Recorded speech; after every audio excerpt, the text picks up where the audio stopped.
concept of problem solving in turbulence. We've gone through in the last couple episodes what color is your problem, what type is your problem. Today I want to get over the 4 types of analytics in problem solvings and how those are arranged in this concept of seeing the present faster or being effective in the future. So what are the 4 types of analytics? You'll see these phrases out there, and you may see them individually. You may see like predictive and prescriptive analytics are real hot now, they're buzzworthy, but it's actually 4 types that go together, and these types are descriptive, diagnostic, predictive, and prescriptive, and they each cover a different kind of information, a time horizon within which you're getting that information, and what you want to use that information to do. Now, analytics can mean a lot of things to a lot of people, but really at the end of the day, analytics is data, it's information, and you can actually use like a car to understand the very basics of what these are.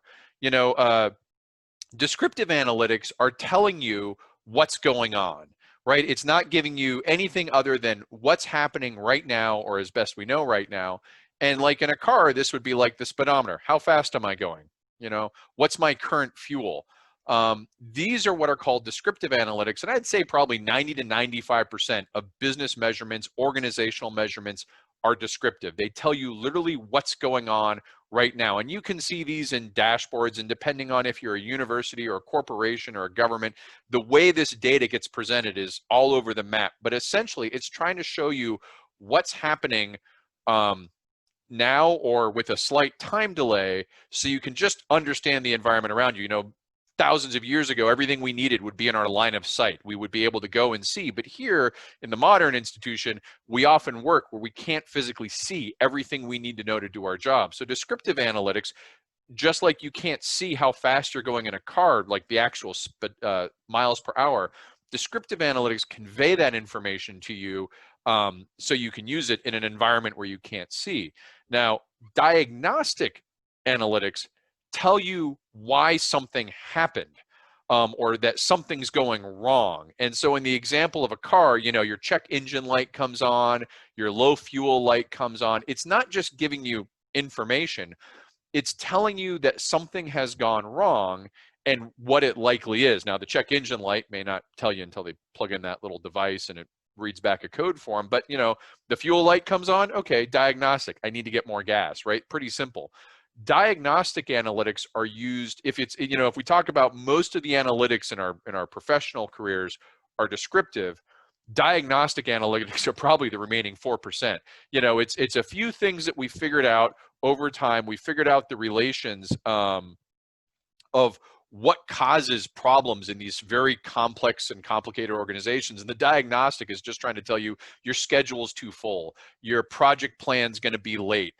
You know, it's some very simple interpretation based off a few factors. Now, the last 2, predictive and prescriptive analytics, these are looking forward. So everything we've talked about right now is a form of analytics or information that's trying to tell you what's going on now.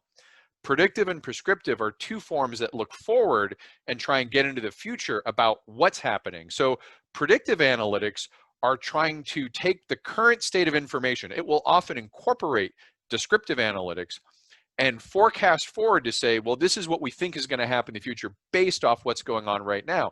And the car example, very easy. You're using Google Maps. You're following a road in Atlanta that consists of Peachtree, Dunwoody, Peachtree, Dunwoody, and Peachtree. And it's telling you it's going to take 45 minutes to go 4 blocks. That's a predictive analytics. Not a good one, but that's Atlanta. And it's telling you the prediction is we think your current route is going to take you 45 minutes. And it's pulling in historical information, it's pulling in current descriptive information, it's pulling in this information to make a prediction in the future. And probably of the 1% of the analytics that you're going to run into that are predictive or prescriptive, most of them are going to be predictive. They're trying to pick a point in time in the future and tell you what's going to happen. And we talked last week, so the episode last week about election forecasts and presidential election outcomes and going into the 538 scenario, those are all predictive analytics. They're all trying, and it's very complex predictive analytics. They're all trying to take what we know about today, what we know about the past, and predict, you know, in forecasts or predictions, what's going to happen in the future. The last kind of analytics is prescriptive. This is looking in the future, but it has a very different role than predictive analytics. Prescriptive analytics are trying to tell you what should you do to get the outcome you want in the future. So again, we're in that car, we're stuck at a red light in Atlanta on one of the many peach trees, and we're looking at a 45-minute route on Google Maps. That's predictive analytics. Prescriptive analytics is when it suggests to us an alternate route to take to say, look, if you go down this other route, you'll save yourself 15 minutes. Of course, it's Atlanta. No one will save themselves anytime. That's just the way it is. But prescriptive analytics presents options. What should you do to achieve the outcome or future you want? What can you do differently? And it's telling you that in time so that you can make adjustments. Now, these are some of the rarest and hardest to find analytics because, as we talked about in the forecast section last week, it's very hard to make a prediction in a complex system. It's very difficult. And a prescriptive analytics not only needs to make a prediction or a forecast of what's going to happen, but it needs to understand courses of action that you can take and how it will adjust those conditions to perhaps change the future. And that's why, you know, the traffic one with Google Maps, that's not a hard prescriptive analytics. It's just giving you an alternate route. The road's already there. But as you get more and more complex, these kinds of prescriptive analytics get very, very tricky and difficult because it's trying to navigate what's the future for a complex system, what are your courses of action you could take, and what should you take differently. This is being exposed very much in COVID-19 when we're living in a world where we have to deal with both predictive analytics and really prescriptive analytics. Predictive tells us what happens when we don't follow or don't contain the pandemic. It's the prediction of the outbreak, the wave, the flatten the curve. Prescriptive analytics are all those efforts to try and figure out how should you, these come together in pandemic responses. How should you or how should you not respond to this COVID outbreak? And for businesses as well, prescriptive analytics in business are trying to help you with strategy. What should you do? Or just as useful often is what should you not do? I've done some prescriptive analytics exercises with the military where you're really testing solutions to say that one works under no conditions. That's not one you want to do. And you're trying to exclude from the range of options the ones that can't work or won't work. Again,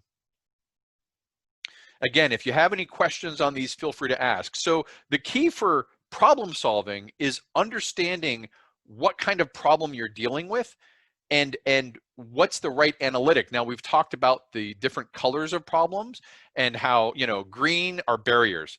That's going to be descriptive analytics. What is the nature of the barrier? What's the shape of the barrier? What does it look like? How do I get over it? That's pretty easy. That's pretty basic. We get to the dilemmas, or where there's no good choice. It's a choice between least worst options. Or we get in a quandary where there's a high degree of ambiguity, right? This is where you really want a little bit getting more in the diagnostic and predictive analytics size, because you're trying to say what between these least worst options, which is truly the least worst, or what's going to happen if we don't. Remember, a quandary is future based, but a predicament, which is the purple color problems, that's a quandary that's come today. And you can see this in universities and businesses dealing with COVID. They had quandaries of how to respond to COVID-19, but then they decided to reopen, or they decided to go online, and that quandary was brought forward in time and now becomes a predicament. So prescriptive analytics are those kinds of analytics you would use to navigate your way out of a predicament or quandary. You're not going to be able to do much with just descriptive analytics. So again, using these colors of problems, understanding the types of problems you're facing, and again, the links are all in YouTube to go back and look at some of these past things, helps you pick the right kind of analytics for solving the problem you're working on. Appreciate your time today. If you have any questions on structured systems thinking, have a problem you'd like our help on, or want to know more about developing your own capabilities in systems thinking, please reach out at the email below. We'd love to hear from you. If you're interested in what we do and want to follow our journey, I've added our LinkedIn and Twitter information.